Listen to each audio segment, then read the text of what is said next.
You see that? Yeah. Would you hand me my hat?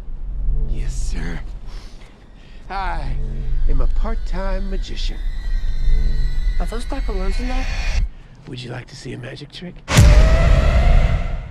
The Black Phone, a surprise smash suspense film out this past week based on a short story written by Stephen King's son, Joe King, and it's a lovely surprise. An extremely solid film that does have one or two missed opportunities, but is overall an extremely fun and gripping ride. The Black Phone takes place in 1978 Denver, where a rash of child abductions are taking place. The assailant, known as the Grabber, steals a young Finney Shaw, locking him away in a basement devoid of anything aside from a broken black phone, toilet, and mattress. Finney gets chances to escape as the Grabber's previous victims speak to him through the phone, and his sister uses Innit's psychic powers to try to find him. I will say right away that this is a suspense film right off the bat. It's not a horror movie. It's not a ghost movie. It's a child abduction / coming of age film that just has ghosts in it. It's refreshing to see, and their portrayal is nothing short of really well done. It's very amazing. I like it a lot. There's a lot of long takes, the cinematography is fantastic, and there's even some really clever uses of shadow play.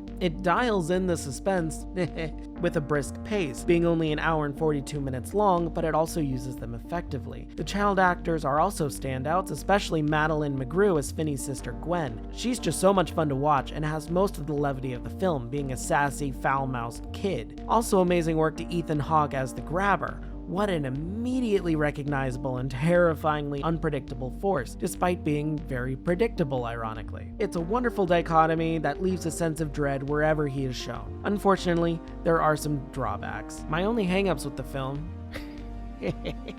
is with the Grabber himself. His backstory is never once brought up, leaving it largely up to the imagination. We get that he's a magician, but that's about it. There are hints to a messed up mental scape, and that's only explored through his two-piece mask usage, which is very, very smart, with various parts being swapped out depending on his mood and motivation. That's really, really cool. I wish it explored more of that. The other drawback is with the kid's father. There's child abuse and alcoholism, as there is with every single Stephen King parent, but this one is odd, as there's no justification arc, there's no redemption, or standing up to him. It wraps up with nothing, making the abuse kind of a moot point. Why have it and not address it? I think most of these problems could have been solved by making the film a little longer, but then I feel like it may have run the risk of being too long, or spending way too much time in the Grabber's lair. I'm not sure, but as for the overall product, it's still good.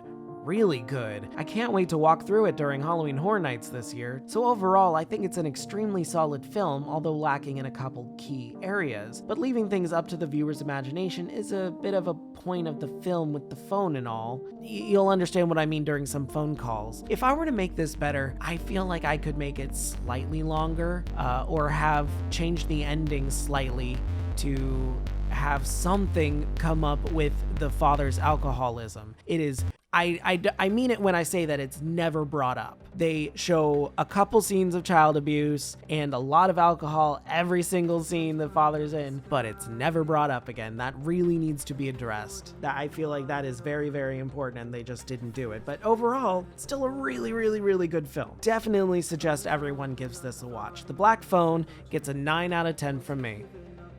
Hey guys, thanks for sticking around for another one of these. Oh man, this one was a lot of fun. I like these films that take like, ooh, it's a ghost story and just spin it on its head. Because yeah, this is a child abduction film, and those are kind of hard to sit through sometimes, but this one has a really good setup. The execution's great. The foreshadowing is amazing, honestly. I really like how everything just comes together at the end, even though it takes its slow time setting things up and getting to the actual abduction. We all know it's happening, but it takes it isn't until halfway through the film that it actually happens. So you're not really at this lair for very, very long, but I feel like it's just long enough to where we don't get bored, because yeah, the location is quite literally a room and a staircase. That's it. There's not much else you can do there.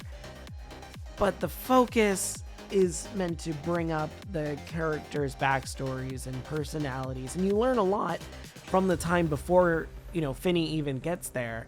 And I think that's really cool. It's really smart. Definitely give this one a watch. Do not miss it. If it goes on demand, watch it then. I don't know. I don't control your life. Anyway, that's it for today. Remember to comment down below. Tell me what you think about this film. What would you do if you were caught by the grabber? Remember to like, subscribe, ring that bell so you don't miss a video, and that's it. Have a great day, and if you're not, have a better one. See ya. I'm just a ghost in your stereo. The fading memory of a shipwreck in the undertow. You're just a lost soul, and I'm just a ghost.